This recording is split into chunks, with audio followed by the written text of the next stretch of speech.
चलिए, म्यूटा मैरिज हम लोग का छूट गया था। टेम्पररी मैरिज जो होती है, ठीक है, म्यूटा मैरिज कहलाती है। ये क्या है? ठीक है, ये है इंजॉयमेंट। ठीक है, म्यूटा का मतलब होता है इंजॉयमेंट। क्या कहता है ये?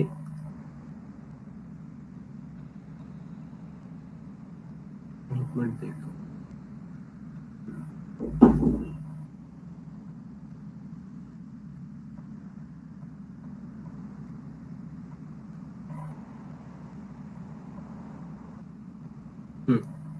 म्यूटा मैरिज, टेम्पररी मैरिज, इसका मतलब होता है इंजॉयमेंट। म्यूटा मैरिज जो है वो होता है मैरिज फॉर प्लेजर, यानी कि एक फिक्स्ड पीरियड ऑफ टाइम के लिए आपकी शादी हो रही है, ठीक है, लाइफ लॉन्ग नहीं चलने वाली। और एक मैन जो है वो कितनी भी महिलाओं के साथ म्यूटा मैरिज कर सकता है। एक मैन जो है वो म्यूटा मैरिज का कॉन्ट्रैक्ट कितनी भी महिलाओं के साथ कर सकता है। और इस तरीके की मैरिज जो है वो इंडिया में ऑब्सोलीट है, चलन में नहीं है। ठीक है, ये केवल कुछ ही स्कूल में रिकॉग्नाइज की गई है, कुछ पर्टिकुलर स्कूल्स हैं जिसमें ये रिकॉग्नाइज की गई है, जैसे कि इतना अशारी शिया।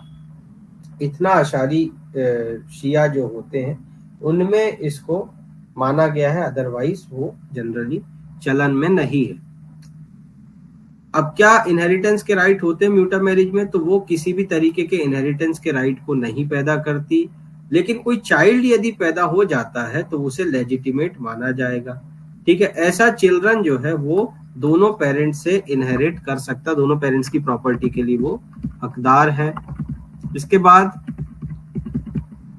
एक वाइफ जो है वो मेंटेनेंस भी क्लेम नहीं कर सकती शिया लॉ के अंदर, लेकिन सेक्शन 125 सीआरपीसी और 144 पीएनएसएस के अंदर इस मैरिज में मेंटेनेंस क्लेम कर सकती है। असेंशियल क्या है म्यूटा मैरिज के? तो दो तरीके के कॉन्ट्रैक्ट हैं। एक कॉन्ट्रैक्ट होगा, सॉरी, इसका फॉर्म इस तरीके से रहता है, एक कॉन्ट्रैक्ट होगा जिसमें एक डिक्लेरेशन होगा और एक्सेप्टेंस होगा। सब्जेक्ट क्या है? देखो, एक मैन जो है वो म्यूटा मैरिज कॉन्ट्रैक्ट कर सकता है किसी महिला के साथ जो मोमेडन हो, क्रिश्चियन हो, ज्यूइश हो या फायर वर्शिपर यानी कि जोरोस्ट्रियंस हो। ठीक है, जोरोस्ट्रियंस वो होते हैं जो कि आग की पूजा करते हैं, फायर वर्शिपर्स। म्यूटा मैरिज जो है वो इसके अलावा किसी भी अदर रिलीजन के व्यक्ति के साथ नहीं कॉन्ट्रैक्ट की जा सकती। शिया वुमेन जो है वो किसी भी नॉन मुस्लिम के साथ ऐसी मैरिज को कॉन्ट्रैक्ट नहीं करेगी। ठीक है, और जो एफिनिटी के द्वारा रिलेशन प्रोहिबिटेड है ब्लड रिलेशन के कारण, वो भी अनलॉफुल कहलाएंगे म्यूटा मैरिज के लिए। अब टर्म देखिए कितना ड्यूरेशन रहेगा। तो कोहेबिटेशन का जो पीरियड है वो फिक्स्ड रहेगा, जो कि निकाह नामा में मेंशन रहेगा, चाहे एक दिन का बोल दें, एक महीना, एक साल या कितने भी नंबर ऑफ इयर्स। म्यूटा मैरिज जो है वो ऑटोमेटिकली डिसॉल्व हो जाती है उस पर्टिकुलर टाइम पीरियड के खत्म होने के बाद। जैसे आपने म्यूटा मैरिज करा 5 साल के लिए, 5 साल के बाद वो खत्म। आपने म्यूटा मैरिज करा 10 दिन के लिए, 10 दिन के बाद आपकी शादी खत्म। ठीक है, अर्ली टर्मिनेशन, यदि टर्म खत्म होने के पहले एक्सपायर यदि आप लोग कर लेते हैं तो मतलब कैसा होगा? टर्म होने के पहले हस्बैंड जो है वो कॉन्ट्रैक्ट को एक्सपायर कर सकता है। कब, कैसे? वो बचे हुए टर्म का जो भी गिफ्ट है, जो भी पैसा है या जो भी अमाउंट है वो अपने वाइफ को दे दे। इसको हम कहते हैं हिबा ई मुद्दत।